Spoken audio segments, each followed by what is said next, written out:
WhatsApp guys, welcome back to this video. आज की video में हम देखने वाले हैं कि क्या इंडिया पाकिस्तान को उससे जो इकोनॉमिक कोलैप्स उसका हो चुका है एक तरीके से, उससे क्या इंडिया हेल्प करेगा। देखते हैं। Get set fly fight channel से गौरव भाई का क्या कहना है इस बारे में। ओरिजिनल वीडियो का लिंक है डिस्क्रिप्शन में, चैनल में, तो please subscribe. 1 2 3 let's go. Hello friends, मैं हूं गौरव और जरा इन वीडियोस को देखो। पाकिस्तान में ये भगदड़ सिर्फ आटे की एक बोरी के लिए, क्योंकि यहाँ पर 1 किलो आटे की कीमत 3000 रुपए हो चुकी है और लोग एक बोरी के लिए एक दूसरे को गटर में ढकेलने तक तैयार है। आटा छोड़ो, पाकिस्तान में गैस सिलेंडर की कीमत 10,000 रुपए हो चुकी है और पाकिस्तानी लिटरली प्लास्टिक की थालियों में गैस भर भर के घर लेके जा रहे हैं। लेकिन फ्रेंड्स, इंटरेस्टिंगली इस सब के बीच में इंडिया के लिए गुड न्यूज है, और वो भी फ्रॉम पीओके, क्योंकि आज पाकिस्तानी रुपी टूटते तारे के जैसे तेजी से गिरते जा रहे हैं। और पाकिस्तान की इसी क्रिटिकल हालत को देखने के बाद अब पीओके सिटीजन्स भारत से जुड़ना चाहते हैं। पीओके में आई एंटी पाकिस्तान वेव आज इतनी स्ट्रांग हो गई है कि जहां अब तक एंटी इंडिया के नारे लगाए जाते थे, जैसे फॉर एग्जांपल ये जो दहशतगर्दी है इसके पीछे वर्दी है, वो अब बदलकर प्रो इंडिया हो चुके हैं, जैसे कि ये कारगिल स्कर्दू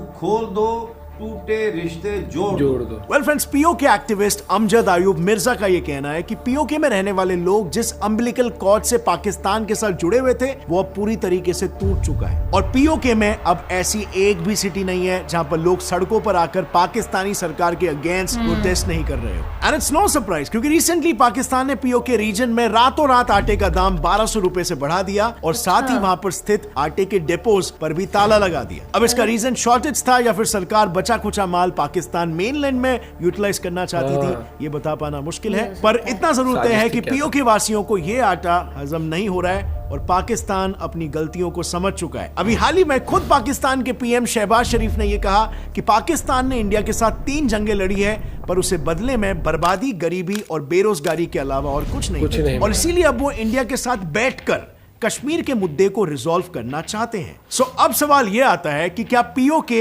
फाइनली और राइटफुली वापस इंडिया के कंट्रोल में आ जाएगा। Well, this is definitely friends something to look forward to, but फिलहाल कंटिन्यू करते हैं कि पाकिस्तान की करंट इकोनॉमिक सिचुएशन क्या है कि शहबाज शरीफ को आके ये बात करना पड़ गया। सो जैसे कि मैंने आपको एक आइडिया दे दिया, वहां पर कुकिंग गैस थैलियों में मिल रहा है, क्योंकि सिलेंडर में गैस खरीदने के लिए 10,000 रुपए लोगों के पास नहीं है। तेल का रेट 480 रुपए पर लीटर हो गया है और घी का 250 रुपए पर किलो। वेल, इस स्पीड से बढ़ती कीमत का रीजन है पाकिस्तान का इन्फ्लेशन। अब इसके अलावा पाकिस्तान का फिस्कल डेफिसिट 115% पर है, यानी कि पाकिस्तानी सरकार जितना कमा रही है उससे 115% ज्यादा खर्च कर रही है, लिटरली डबल। अब इस खर्चे के लिए पैसा कहां से आ रहा है? Well, you will be shocked to know, but Pakistan के जीडीपी का 78% तो लोन ही है, और ये कोई नई बात भी नहीं है। पिछले 2 दशकों में पाकिस्तान का लोन रेट 1500% से बढ़ चुका है। मतलब असल में अब तक देश का गुजारा बस लोन्स पर ही हो रहा है। इनफैक्ट 2 से 3 हफ्ते के अंदर अगर किसी ने पाकिस्तान की मदद नहीं की तो इकोनॉमी खत्म हो सकती है, क्योंकि मामला इतना बदतर हो चुका है कि पाकिस्तान का फॉरेक्स रिजर्व, यानी वो डॉलर रिजर्व जो कोई भी देश बाहर से जरूरी चीजें जैसे ऑयल, फूड एटसेट्रा खरीदने के लिए यूज करता है, वो सिर्फ और सिर्फ 4 से 5 बिलियन डॉलर्स ही बचा है। यस, इतना कम रिजर्व पाकिस्तान जैसे कंट्री का। अब ये देखकर एनालिस्ट ये प्रेडिक्ट कर रहे हैं कि पाकिस्तान की इकोनॉमिक ग्रोथ 2023 में 3.5% से स्लो हो जाएगी और इससे पाकिस्तान का एक डेवलप्ड कंट्री बनने का सपना तो बहुत दूर की बात। वर्ल्ड बैंक के रिपोर्ट्स के हिसाब से 2050 तक पाकिस्तान की जीडीपी 18 से 19% तक गिर जाएगी। अब फ्रेंड्स, ये देखकर मे भी आपके दिमाग में सवाल आ रहा होगा कि क्यों एक देश इंडिया जैसा डेवलपमेंट के रास्ते में चल रहा है। कुछ डेवलप्ड कंट्रीज है, बट कुछ पाकिस्तान जैसे भी देश है। And now let's come back to the topic. और हमारे देश में तो बिलियनर्स ऐसे जिनका करंट नेटवर्थ इससे 25 गुना ज्यादा है। सो पाकिस्तान की इकोनॉमी किस कदर तक आ पहुंची है वो हम इस खचाखच भरे स्टेडियम से ही पता लगा सकते। ये भीड़ किसी मैच के लिए नहीं है, बल्कि ये सब नौकरी मिलने की उम्मीद में गवर्नमेंट एग्जाम देने बैठे हैं। और इसीलिए फ्रेंड्स, क्योंकि पाकिस्तान के आज 31% नौजवान अनएम्प्लॉयड है। तो वेल, ऐसी सिचुएशन में सरकार का क्या सोल्यूशन है? वेल, सभी मार्केट्स और मॉल्स रात के 8:30 बजे तक बंद हो जाएंगे और रेस्टोरेंट्स 10 बजे तक। यहां तक कि सभी government employees work from home करेंगे और जो भी इमरजेंसी मीटिंग्स ऑर्गेनाइज करनी होगी वो सिर्फ और सिर्फ डे लाइट में ही होगा, क्योंकि सरकार ने इलेक्ट्रिसिटी के चार्जेस इंक्रीज कर दिए हैं आज पाकिस्तान को पर यूनिट के लिए 20 रुपए देने पड़ रहे हैं, जो कुछ ही साल पहले 3 रुपए हुआ करते थे। अब इसे ऐसे समझो कि अगर आप सिर्फ एक बल्ब को 1 घंटे तक ऑन रखोगे तो 1 यूनिट यूज हो गया, मतलब 20 रुपए आपके खर्च हो गए। अभी हालत इतनी खराब हो चुकी है ना कि अगर आप अपने घर के सारे लाइट्स को बस 1 दिन के लिए भी ऑन रखोगे ना तो आपका बिल आएगा 10,000 से 30,000 रुपए एक दिन का। इनफैक्ट कुछ रिपोर्ट्स के मुताबिक पाकिस्तानी सरकार ने पैसों के लिए अपने यूएस में मौजूद पाकिस्तानी एम्बेसी को भी ऑन सेल रख दिया है। और सिर्फ इतना ही नहीं, पाकिस्तानी सरकार ने तो ऑयल और गैस के प्राइसेस भी 75% तक बढ़ा दिए, जिसके बाद वहां कुछ ऐसी हालत हो गई। और जब इस सिचुएशन को कंट्रोल में लाने के लिए खाने पर सब्सिडी दी गई तो सिचुएशन सुधरने के बजाय बद से बदतर हो गई। ये देखो, एक बोरी आटे के पीछे खैबर में लोग इतने पागल हो गए हैं कि एक दूसरे को गटर में तक ढकेल दे रहे हैं। इनफैक्ट ऐसी भागदौड़ में कई लोगों ने अपनी जानें भी गंवाई है, जैसे कि ये 45 इयर्स के खैबर रेसिडेंट। पाकिस्तान में बेसिक चीजों की कमी की वजह से जनता में गुस्सा इतना बढ़ गया कि रिसेंटली उन्होंने खाने के ट्रक पर ही अटैक कर दिया। लेकिन जैसे तैसे करके उस ट्रक के ड्राइवर ने असिस्टेंट कमिश्नर्स के ऑफिस में शरण ली और अपनी जान बचाई। और चाय का इंपोर्ट बिल कम करने के लिए तो एक मिनिस्टर ने लोगों को चाय पीने से ही मना कर दिया। मिनिस्टर्स के हिसाब से अगर पाकिस्तान को डूबने से बचाना है तो ये सब करना ही पड़ेगा मजबूरन। और ये सब देखकर पीएम शहबाज शरीफ भी अपनी शर्मिंदगी जाहिर करने से खुद को रोक नहीं पाए। उन्होंने कहा कि पाकिस्तान जैसे एक न्यूक्लियर पावर स्टेट को दूसरे देशों के सामने हाथ फैलाना शोभा नहीं देता। आप कहते तो नहीं, लेकिन दिल के अंदर तो आप समझते होंगे ये पैसे मांगने आ गए हैं। तो मैंने कहा कि ये पाकिस्तान एक मिसाल इसकी ये है कि एक हाथ में हमारे एक न्यूक्लियर ताकत है और दूसरे हाथ में कशकोल। पाकिस्तान के पास एक्चुअली कोई और रास्ता ही नहीं है। और इसीलिए जहां एक तरफ पाकिस्तान के पीएम चाइना के सामने हाथ फैला रहे हैं, वहीं पर दूसरी तरफ army general Asim Munir Saudi से। पर क्या इतनी क्रिटिकल सिचुएशन में कोई देश पाकिस्तान की मदद करना चाहेगा? वेल, चाइना तो नहीं। सो पाकिस्तान ऑलरेडी चाइना के $30 बिलियन के कर्जे में। इनफैक्ट पाकिस्तान के टोटल लोन का 30% तो चाइना से ही आया है। और ब्लूम्सबर्ग के अनुसार यही रीजन है कि चाइना फिर से पैसा देने के लिए झिझक रहा है। लेकिन लकीली सऊदी ने पाकिस्तान को $3 बिलियन का एड दिया है और आज की तारीख में पाकिस्तान उसी पर सर्वाइव कर रहा है। ऐसे में पाकिस्तान का आखिरी रिसोर्ट है IMF।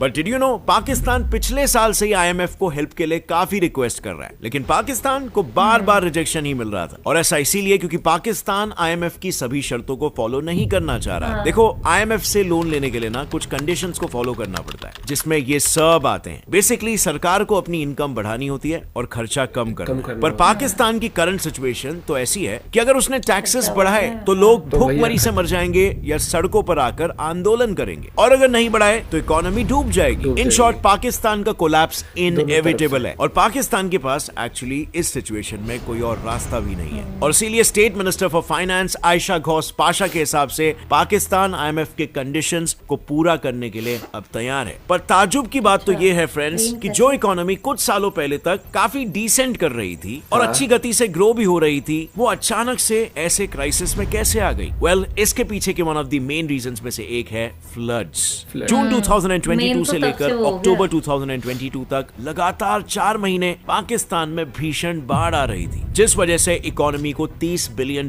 का लॉस झेलना पड़ा। इन फ्लड्स की वजह से देश में एग्रीकल्चरल क्राइसिस आ गया और फूड प्राइसेस बढ़ने लग गए। इनफैक्ट ऑन द कॉन्ट्ररी, इसके एग्जैक्टली 1 साल पहले पाकिस्तान की इकोनॉमी ग्रो कर रही थी और वर्ल्ड बैंक के डेटा के हिसाब से पाकिस्तान में गरीबी 64% से 21% तक नीचे आ गई थी। लेकिन अचानक से हालत इतनी बिगड़ गई कि आज के तारीख में 9 मिलियन लोग अब कभी भी गरीबी रेखा के नीचे जा सकते हैं। इस सब के बावजूद पाकिस्तान सरकार ने सिचुएशन सुधारना तो दूर, डैमेज को रिवाइव करने के बारे में भी नहीं सोचा है। इट्स शॉकिंग कि आज भी फ्लड अफेक्टेड एरिया में से 25% जमीन पानी के नीचे है। और अब अगर जमीन ही नहीं होगी तो खेती किस पर हो? और इसीलिए अब तक पाकिस्तान में कल्टीवेशन रुका हुआ है, यानी 25% जमीन पर फूड प्रोडक्शन ही नहीं हो रहा है। खैर, पाकिस्तान के कोलैप्स के पीछे का दूसरा रीजन है रशिया यूक्रेन वॉर। ये तो आपको पता ही होगा कि इस वॉर ने वर्ल्ड ओवर ऑयल इंपोर्ट्स और ऑयल प्राइसेस दोनों को ही डिसरप्ट कर दिया था। ऐसे में पाकिस्तान भी नहीं बच पाया, क्योंकि तेल के साथ साथ पाकिस्तान यूक्रेन से व्हीट भी इंपोर्ट करता था। इनफैक्ट वो यूक्रेनियन व्हीट का 3rd लार्जेस्ट कंज्यूमर है, पर ये इंपोर्ट अचानक से बंद हो गया, जिसकी वजह से वहां पर हालात और भी ज्यादा खराब हो गए। अब फ्रेंड्स, किसी भी देश की जनता के लिए ओनली होप होती है उसकी गवर्नमेंट। पर पाकिस्तान की पॉलिटिकल इंस्टेबिलिटी ने सिचुएशन को 10 गुना और खराब कर बढ़ा दिया और इतना खराब इंटेंस कर सिचुएशन होने के बावजूद भी गवर्नमेंट का पूरा फोकस अब भी पॉलिटिक्स और पैसों पर है। पाकिस्तानी किसान इत्तेहाद पीकेआई के प्रेसिडेंट के अनुसार सरकार को 1 साल से दिख रहा था कि देश में अनाज की कमी हो रही है, पर फिर भी इन्होंने एक्सपोर्ट करना बंद नहीं किया और इसीलिए आज सिचुएशन इस कदर हाथ से निकल चुकी यहाँ है से कि लोग export करते जा रोटी रहे तक के लिए एक दूसरे से झगड़ा कर रहे हैं। बट फ्रेंड्स, इस पैंडेमिक के बाद ना बहुत सारे देशों ने मार खाया और एक नहीं बल्कि 104 ऐसे कंट्रीज है जो लिटरली बैंकरप्ट होने के कगार पर आ गए। अगर आपको जानना है ये कौन से कंट्रीज है और क्यों इनके हालात खराब है, तो इस टॉपिक पर मैंने ऑलरेडी एक डिटेल वीडियो बनाया जो यहाँ पर क्लिक इंडिया करके को आप देख सकते हो। इस पे आपको देख बहुत कुछ सीखने मिलेगा। और अगर भाई साहब देखा डिटेल में हर एक चीज कवर कर दी इन्होंने कि गवर्नमेंट की पॉलिसी से लेकर मतलब आईएमएफ से क्या कंडीशंस ये है। चीज देख के इतना वो लग रहा है जो लोग वहां पे रह रहे हैं, मतलब वो बोला ना कि कहां पर सिर्फ 21% लोग गरीबी रेखा से नीचे अरे थे, तो बिजली वो दे, एकदम अगर से वो दिन का में पूरे दिन भी एक बल्ब जला लेते हैं, बल्ब नहीं, सारे ये तो, बल्ब अगर हाँ, जलाते मतलब तो। सारे। तो मुझे ऐसा लग रहा है कि कितने साल पहले पहुंच गए कि या तो कुछ आग वैसे जला के, मतलब समझ रहे हैं वैसे रेस्टोरेंट्स काम को करो टाइमिंग दे बिल्कुल। दी है, मार्केट को टाइमिंग दे दी है और कहते हैं कि अगर कोई मीटिंग भी करनी तो दिन में करो, दिन में डे लाइट में करो। प्लस आईएमएफ लोन तो दे देगा, लेकिन आईएमएफ की शर्तें होती है कि टैक्स बढ़ाने पड़ेंगे ताकि गवर्नमेंट का पैसा लेकिन आए वो लोगों वही है ना, से। जब- ऑलरेडी टैक्स बढ़े हुए हैं, ऑलरेडी चीजें महंगी है, और कर दिया तो लोग हो जाएंगे बावले और लोग हो जाएंगे रोड के ऊपर, और रोड के ऊपर आगे तो होंगे आंदोलन, आंदोलन होंगे तो सरकार गई वैसे ही और डूब, और सरकार डूब जितने गई, भी फिर इनके, नए मुझे लगता है इलेक्शन। जितने भी इनके ये है ना पॉलिटिशियन है, मंत्री अच्छे अमीर अमीर, इनसे वसूलो टैक्स सारा। ये तो भग जाना है इनको इनसे तो बाहर। निकलवा लो सब। इनने भैया लग्जरी गाड़ियां इंपोर्ट करने अभी के ये भी पैसे पता है हैं, क्या, हर अगर चाहे जितने भी वहाँ के मिनिस्टर हैं, इधर उधर प्रॉपर्टी जितना भी ब्लैक में सब कुछ हो गया, थोड़ा थोड़ा करके कौन हो रहा है, देता still ब्लैक का पर- मनी, हाँ वही कौन है, वो देता ब्लैक का नहीं मनी है। भैया, ऐसे ही होता है। और ये आज अपनी सिचुएशन पे ये खुद पहुंचे वहां पर, क्योंकि इनको दिख रहा था जब सिचुएशन खराब है एक तब इन्होंने साल एक्सपोर्ट से। बंद नहीं किया, तब भी इन्होंने और कंट्री से रिलेशन बेटर कर सकते थे। और आज कहीं ना कहीं मुझे लगता है अगर इंडिया पाकिस्तान की हालत आज सिचुएशन ऐसे नहीं होती ना, तो इनको कहीं भटकने की जरूरत नहीं थी। लेकिन अपनी पैर पर कुल्हाड़ी मारना, और वो कहते हैं ना कि एक ना एक दिन आपको सबक मिलता है, वो आज वो चीज़ वो रियलाइज कर रहे हैं। तभी उनके प्रधानमंत्री आज कह रहे हैं कि हमने अपना सबक सीख लिया है। वो तो वाली बात है कि जब आदमी के वो मरने वाली टाइम आते तो आदमी तब सच्चाई बोलता ही मुझे ना है। कल पता नहीं एक रैंडम वीडियो पे कमेंट पढ़ के समझ वो मतलब हंसी आ रही थी कि भुट्टो है ना के पास इतना पैसा है, तुम्हारा पूरा भारत खरीद लेगा वो। मैंने कहा तो अपने अगर पाकिस्तान भारत ना खरीदे, पहले इतना ही पाकिस्तान को पैसा ठीक है कर तो दे। वही पाकिस्तान को ठीक कर ले पहले। आपको क्या पॉइंट ऑफ व्यू जरूर बताना भाई साहब। गेट्स ऑफ लाइफ चैनल पे जिस तरह से गौरव भाई बताते हैं, बहुत ही एंगेजिंग माहौल था, एंड आई एम श्योर आप लोगों को भी और भी डिटेल्स पता लगेंगी। मिलते हैं वीडियो के साथ, बाय बाय।